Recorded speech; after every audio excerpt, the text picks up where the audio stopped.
Okay, yo and what's up guys? So release review ulit guys, no? So, eto, may ibang menu naman tayo. So, try natin yung napanood ko sa Facebook, na. Ayan, so ginatan natin yung pritong tilapia. Ayan. So, may nakalagay ng talong. Ayan, sa loob. Messy na rin yan. Ayan. So, ngayon,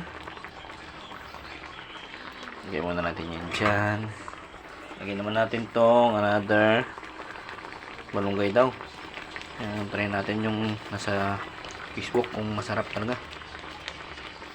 Ayan. Okay.